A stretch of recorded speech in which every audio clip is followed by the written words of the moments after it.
Remember to stick to the end or the time code provided to see the final ending, the secret ending to God of War. Beware, spoilers ahead. I hate you so much. Welcome to the world of God of War. Whether it's your first time experiencing Kratos or your last time, this is such an intrinsic story. I myself have played through every single installment of God of War, with the exception of maybe one, I can't remember exactly. But suffice it to say, this one is easily my favorite. Story-wise, it very much is a continuation of Kratos' story. But more than that, it shows the evolution of Kratos from the hot-tempered heathen he was before to the calm, aged man who he became, learning strength from within, not just outward strength. Kratos in this installment guides a young boy, his son, Atreus, not only in lessons in life, but in war and in death, as he brings his son to lay his mother to her final resting place. Moreover, as you play throughout the game, you realize that none of this is Kratos. This is not the man we've seen destroying gods of other lands. Rather, this is not his story, even though it continues from where he is now. This is very much Atreus' story. The journey of a boy learning to become a man. A man learning that he is a god. We're so close to the end now. Yes.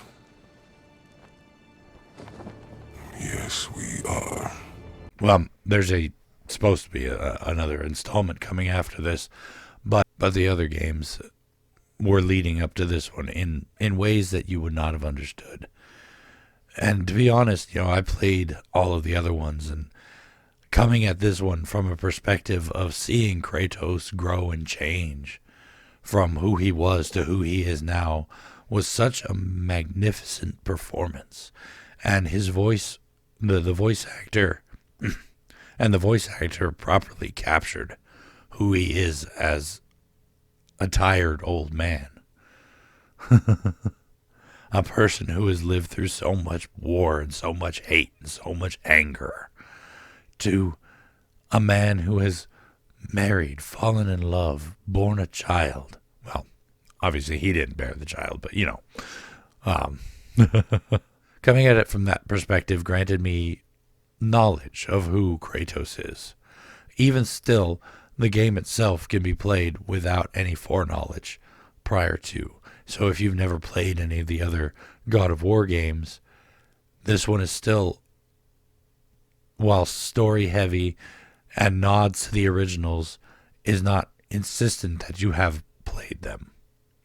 In fact, even to the point where at certain intervals they will talk about what has happened to kind of clarify who Kratos is. And I really want to know something I'll never experience is coming at this game from the perspective of having never played a God of War. Something I find very interesting. What would that be like to see Kratos, this mystery, this imposing figure in Atreus' life?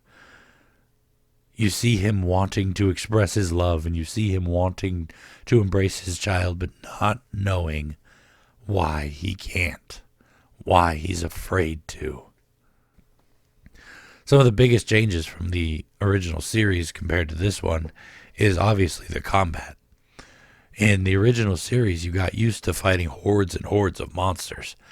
But then in this one, you're facing,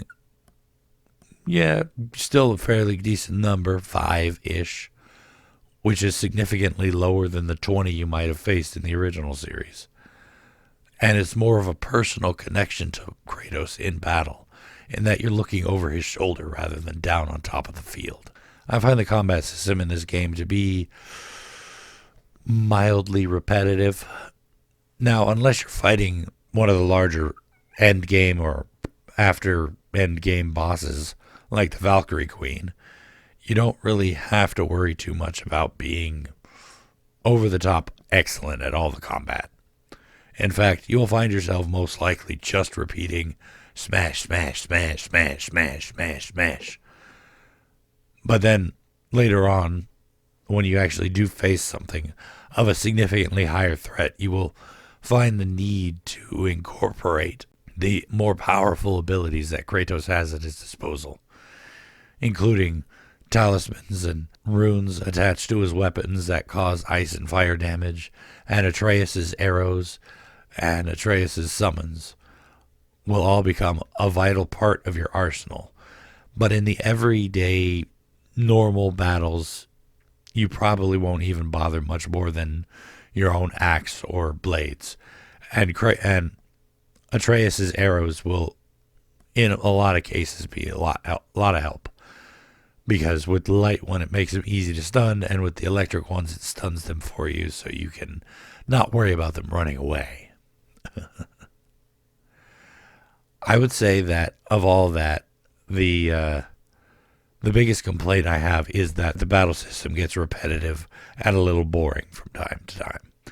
However, the world, the story, everything makes up for it. Seeing this story from the perspective of a father, I think may change my opinion compared to somebody who is maybe a child or never been a father or never had a father in several different situations, Because I'm watching this as a father and I'm looking at the situations like, what would I do? How would I play in this part? And being the type of man that I am, seeing these sorts of things play out before me, I understand. I may not completely agree with, but I understand everything that Kratos does and why he does it.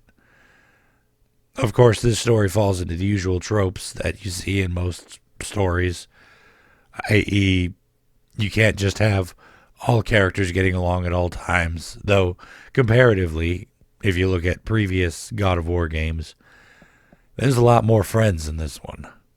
In previous God of War games, there was a few people to talk to, and even less were your friend, which led to a great, list of characters, cast and crew. Of course, we have Atreus and Kratos themselves, the protagonists of the story, guiding their way through all of Midgard and into Alfheim and a few other places, eventually trying to lay the mother to rest. But besides them, we have Freya, who helps them. She's a witch and also obviously a god. And then there was Brock and Sindri, the two dwarves, who help you. They craft your weapons and upgrade them for you. Make you all super powerful so you can take on the world. And of course there was Mimir, the talking head, or as I've kind of taken to calling him after a little bit, your butthead. Granted, I'm stealing that from from the Girlfriend Reviews channel. But I think that perfectly sums up not only his character, but exactly who he is. Of course, throughout the game, you hear mentions of other characters, but those are essentially the main characters that you're going to worry about.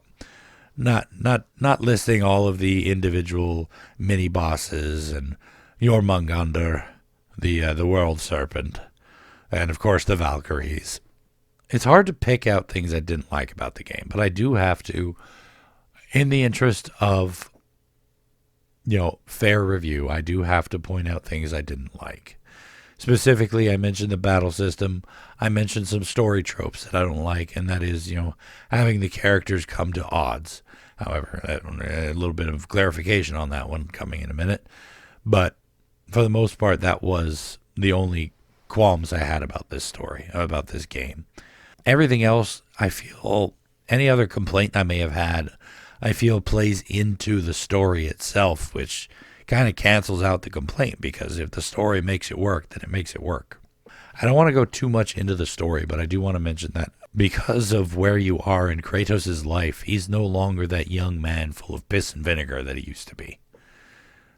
And I want you guys to experience this story for yourself. Or if you wanted to watch somebody else play it, I can understand that too.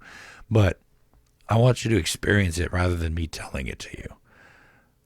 But it is a tragic story. It is a story about a man at the end of his life. He may not be dead yet, but he is definitely at the end of his life. He is in the twilight years of his life. And he has to guide this little boy to become a man. And just the power behind that very thought. Just, every father's dream, am I right? To guide their children to be great, prosperous adults. And, like I said, complaining about the fact that the characters butt heads really kind of doesn't make too much sense, because it was important story-wise for them to do so. Because Kratos has always been distant to Atreus throughout his life, letting Faye raise him and not having too much to do with Atreus. Because Kratos is a god, making Atreus a god as well. But moreover, Kratos, from the stories, the God of War stories, he is the god slayer. He is the god of war. He has killed so many gods, basically completely eliminating the pantheon in Greece. Suffice it to say, he has a bone to pick with gods. He doesn't like them. Now, whether or not that actually extends to his son, I don't believe. But it does, however, extend to himself. And Mimir mentions it at one point in the story, talking about the boy sensing his hatred. And the thing is, the boy, if he's sensing any hatred, he's not sensing hatred towards himself. All the hatred he senses is hatred that Kratos feels for himself. And the fact that this man who is beaten, broken, and survived so much, including the loss of his previous family, is now guiding this boy, it's just a tricky thing to imagine how it would be for him. Especially while he's busy hating himself for everything he's done. And of course, when the secret is finally revealed, a secret that, in my opinion, the boy wasn't really ready for, but in the end it became a kind of, I don't care if you're ready, it's happening. Because it had to happen. When the boy is told that he's a god, you see him act exactly why he wasn't ready for it. He became vain, he became egotistical, and he started to think that his will was the only important part. And it was just tragic to see, because the boy went from a loving, caring child to a boy who could murder. Now, granted, that doesn't last forever, because, it does have a pretty good ending, more or less. The only that does bring me back to one thing I didn't like about the story was that it ended in sequel bait. Sequel bait that we would not see fulfilled for years. Granted, I've waited longer, but the next installment of God of War isn't due until the next console. Yay. But I would definitely say that for what this game is, even with the flaws it has, even with what I gripe about, I would say that this game is nearly perfect. Maybe not perfect 5 out of 5, maybe 4.7, 4.8 out of 5, because I do feel like even with the amount of skills that you gain up, battles just become repetitive and boring. But of course, I don't really see the battles as the important part, except for the Valkyrie fights and the God fights. I would highly recommend anyone who has not played this game to play it. If you've never played any of the other ones before, play this one if you want to first. I think it might be an interesting experience. I played it from original God of War to this, and I loved it, every second of it, because it was just a huge character growth. Now, if you waited around this long, I'm going to be playing the final ending of the game for you, which is, again, sequel bait, but I hope you enjoy it, and thank you all so much for joining me for this review, and as always, good night. Time to rest. I'm gonna sleep through winter.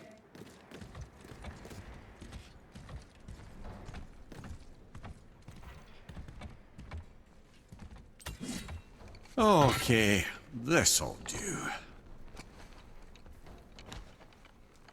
Sleep. Way ahead of you.